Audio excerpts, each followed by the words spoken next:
আলহামদুলিল্লাহ রব্বিল আলামিন আসসালাতু ওয়াসসালামু আলা রাসূলিহিল কারীম ওয়া আলা আলিহি ওয়া সাহবিহি আজমাইন।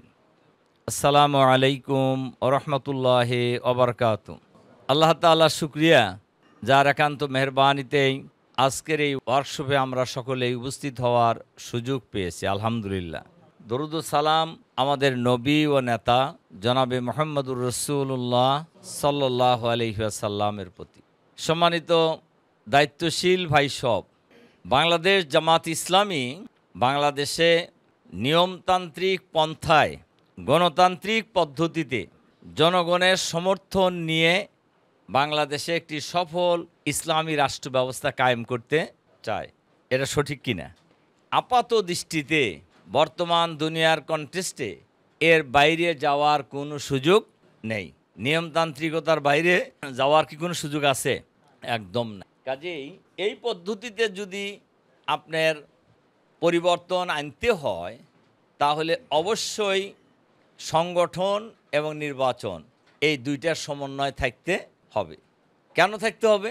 এজন্যই থাকতে হবে যে আপনার তো নির্বাচনের মাধ্যমে ক্ষমতায় আসতে চাইতেছেন, বা ইসলামকে ক্ষমতায় আনতে চাচ্ছেন, অথবা পরিবর্তন আনতে চাচ্ছেন। এবং বাংলাদেশের সামগ্রিক যে নির্বাচনী ব্যবস্থা, এই ব্যবস্থায় সংগঠন যদি মজবুত না থাকে, তাহলে আপনার সমর্থন থাকলেও আপনি খুব সুবিধা করতে পারবেন না। মানুষ তো আপনাকে এই সমর্থন দেওয়ার সুযোগই পাবে না। কাজে সেই সুযোগও আপনাকে তৈরি করে দিতে হবে। সেটা যদি করতে হয়, তাহলে আপনাকে সংগঠন থাকতে হবে। সংগঠন ছাড়া আপনি কিছুই করতে পারবেন না। আপনাদের এ ঢাকার যারা পুরানো লোক, তারা তো জানার কথাই। এখন যে প্রধানমন্ত্রী, আমাদের তথাকথিত প্রধানমন্ত্রী, আমরা তো এই নির্বাচনকে কোনো বৈধ নির্বাচন মনে করি না, এবং সরকারকেও আমরা কোনো বৈধ সরকার মনে কেউই করে না। আমরা কেন, দুনিয়ার কেউই করে না। আমার ধারণা আওয়ামী লীগ লোকেরাও করে না। তা ওরা তো জানে যে কীরকম করে হয়েছে, তাই না? আমরা মনে করি না, ওরাও মনে করে না। এই সরকারের এখন যে সালমান রহমান কি উপদেষ্টা, তো এই ভদ্রলোক আবার নির্বাচন করছিল মাছ মার্কায়, জানেন নাকি আপনারা? ধানমন্ডি থেকে ইলেকশন করছিলেন মাছ মার্কায়, এবং টাকা খরচ করছিল কত কোটি, এটা উনি হয়তো জানেও না। এরপর উনি কিন্তু বিশ্বাস করে নাই। এরপর ভোট গণনা হয়েছে, উনি ভোট পাইছে 5,000, 2,000 না। সে কিন্তু আসলে ভোট কিন্তু পায় নাই। তো এই জন্য সংগঠন না থাকলে আপনার খালি টাকা দিয়েও কাজ হবে না। আবার সংগঠন যদি না থাকে, খালি লাঠি দিয়েও কাজ হবে না। লাঠি ধরার লোক লাগবে। তো এই জন্য আমরা যদি নির্বাচনে ভালো করতে চাই, দুইটা জিনিস লাগবে। সংগঠনও লাগবে, আবার জনসমর্থনও লাগবে। আর জনসমর্থনকে ঘরে তোলার জন্যই আপনার শক্তি লাগবে। আমি একটা বই পড়ছিলাম, মৌলানা আবুল কালাম আজাদ সাহেবের। নাম শুনছেন নাকি আপনারা? এই আবুল কালাম আজাদ হলো ভারতের কংগ্রেসের সভাপতি ছিলেন। মৌলানা আবুল কালাম আজাদ অনেক বড় পণ্ডিত লোক ছিলেন আর কি। তিনি ওই বইতে লিখছেন, এখন থেকে কিন্তু আরও 100 বছর আগের কথা, অথবা আরও আগের কথা। উনি লিখছেন যে এই উপমহাদেশের রাজনীতিতে শক্তির কাছে যুক্তি অচল।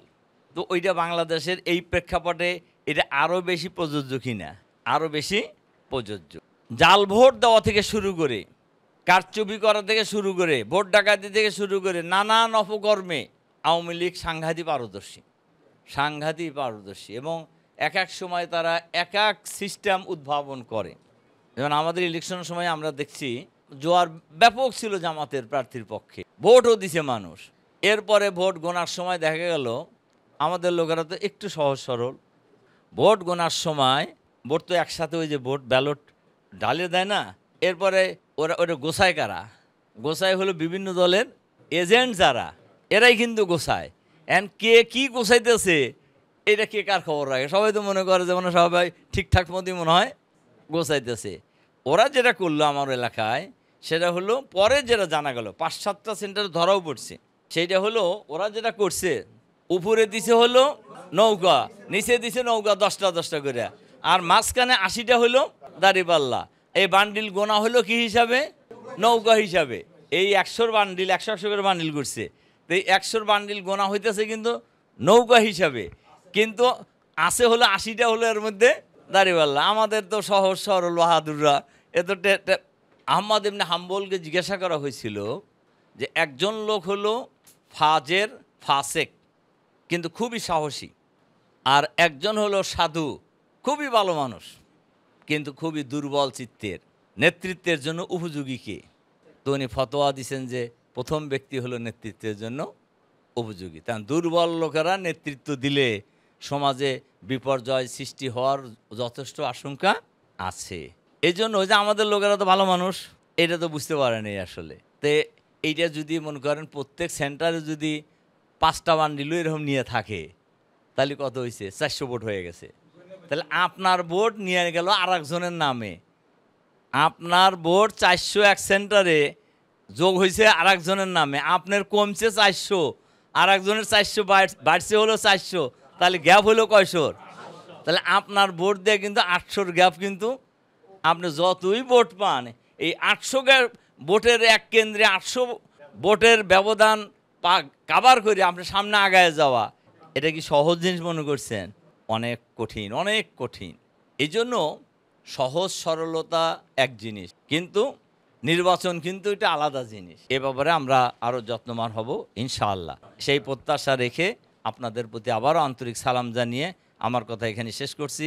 আল্লাহ হাফেজ। আসসালামু আলাইকুম রহমতুল্লাহ।